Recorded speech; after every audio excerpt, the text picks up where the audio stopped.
Ladies and gentlemen, I think I may have found out something very cool about the Civil War and Red Dead Redemption 2. So, as I was passing through St. Denis over by the Taylor, I just realized that there's a statue of a general named General Quincy T Harris.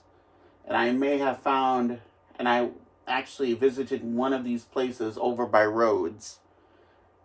I want to share this with you. This is one of the coolest things that I have ever witnessed. Well, not really. Well, watched. Nerds! Ever since Taylor started looking for a new cashback credit card, she's been freezing up. I got this! Or you can try NerdWallet, which is side-by-side comparisons to help find the best credit card for you. Ooh, thanks. NerdWallet, the smartest decision for all your financial decisions. NerdWallet. At ABC West, we offer renewal by Anderson windows to homeowners in the tri. Okay. Before you do this, you have got to visit these two places that they say in this video. While exploring Scarlet Meadows, you are almost certain to come across this historical battlefield. The battlefield, known as Bulger Glade, is scattered with abandoned trenches, dead trees, debris, and broken down cannons. By 1899, an eerie silence rests on this place. But once upon a time in 1864, this was the site of the Battle of Scarlet Meadows. The abandoned site of a bloody battle seems like a place ripe for a haunting. And it didn't take long for that to become something of a game myth surrounding Bulger Glade.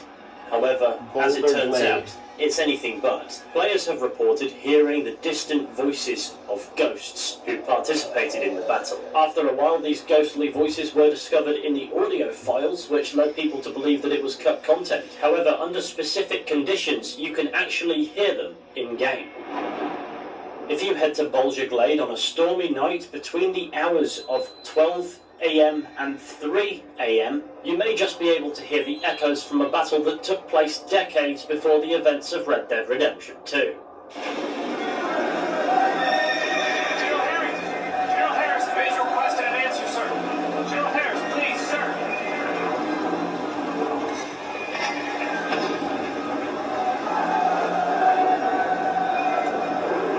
General Harris, sir, is everything all right, sir? Tell the Major the man was dead. With all due respect, sir, the Major was quite insistent. The weather is tempestuous. This rain isn't letting up, and they need reinforcements to defend their position. Attacking is quite out of the question. It would be pointless, sir. My orders, sir, are quite clear. Tell the Major to attack or face a court-martial. Very good, General. Runner. I need a goddamn runner. Get me a goddamn runner. Take this note to Major Wilkinson. You're to attack at once. At once, goddammit.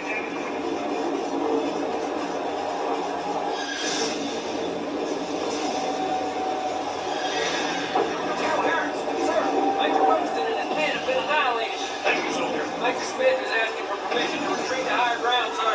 Higher ground? Nonsense! He is to attack within the hour. Yes, sir. Very good, General.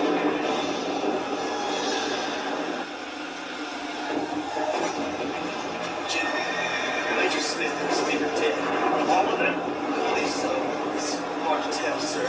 Jack Fisher's attempted to secure the farmhouse.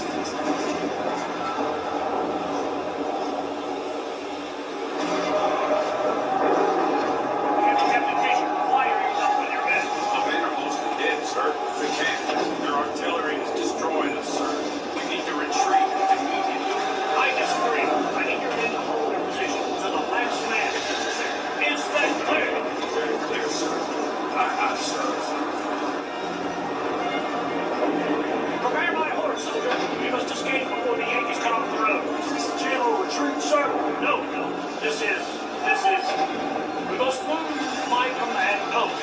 Back significantly. No one is to retreat. Is that clear? Yes, sir.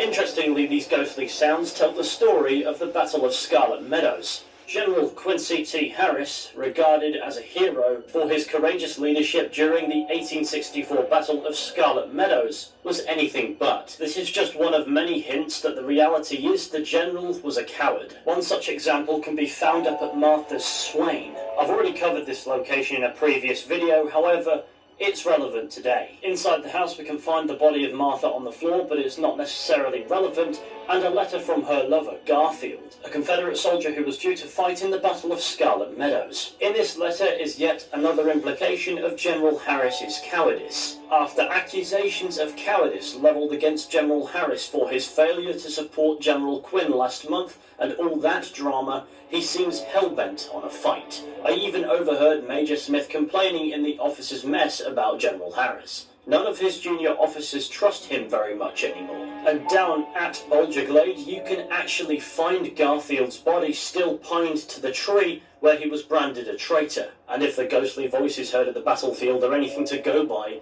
then he was far from the only casualty of General Harris's cowardice. Another example of the game indicating General Harris's cowardice would be the fact that his statue has been vandalised with the word coward painted on his horse. And while the Saint Denis Times describes Harris as a courageous commander and states that historians agree that he fought valiantly during the Battle of Scarlet Meadows, it also mentions that there were conflicting accounts about the general's actions that were quickly dismissed. We can even meet a camper whilst out in the wild whose father fought under General Harris, who has this to say about the controversial general. Are you familiar with Saint Denis? On my way through the main square, I see this big statue of General Quincy Harris, war hero. War hero? My pa fought under him, said he was a coward who sold out his men. He even said there was rumors old Quincy was working for the other side. But of course, none of this will ever be in the history books. I spat on that statue and I left town, and won't be going back there neither. According to this camper, Quincy Harris was a coward who sold out his men. On top of that, there are rumours that Quincy Harris was actually working for the other side, for the Union. However, all we know from the ghosts at the battlefield is that Quincy Harris was indeed a coward. Ironically, in an attempt to prove that he was not a coward, he pushed his men into an unwinnable battle, stubbornly ignored the advice of his subordinates, and fled to safety when he realised that he would not survive if he stuck around, ordering his men to hold their positions so that it wouldn't be marked as a retreat in the history books. However, this blatant act of cowardice didn't stop the man from being glorified, with statues and buildings named after him, such as the Quincy Harris Memorial Hall, which you can donate to the construction of. Can I bother you for a minute of your time? Can I tell you a little about what we're doing here? Sure. Less than a minute, I promise. We're trying to raise money to build an expansion to the Quincy Harris Memorial Hall, a shelter for homeless veterans and their families. Can you help? A donation of $20 would put us well on our way. $20 ain't no chicken feed, but sure, I can help you out. That's very kind. What is your name, sir? Arthur Morgan. Your donation will be acknowledged on a founder's plaque when the building is completed. You have a great day, Mr. Morgan. Sure enough, you can return in the epilogue to see Arthur's name on the founder's plaque, but this building's name proves that despite his cowardice, Quincy Harris is remembered as a war hero, if not by his people, then at least by the state. However, now we know the truth. Quincy Harris was a coward. Driven by his own personal gain and glory, his selfish decisions led to the untimely demise of many a soldier. And the scars left in the wake of his arrogance are forever burned into Bulger Glade, bringing us to the end of today's video. Thank you all for watching. I hope that you've enjoyed. Be sure to go ahead, leave a like, subscribe, share the channel with your friends and all that wonderful stuff. That would be super fantastic. And with any luck, I'll be seeing you all very soon with another video at some point. But until next time, take care and goodbye. Let me know down below in the comments, what do you think? What is your guys' theory?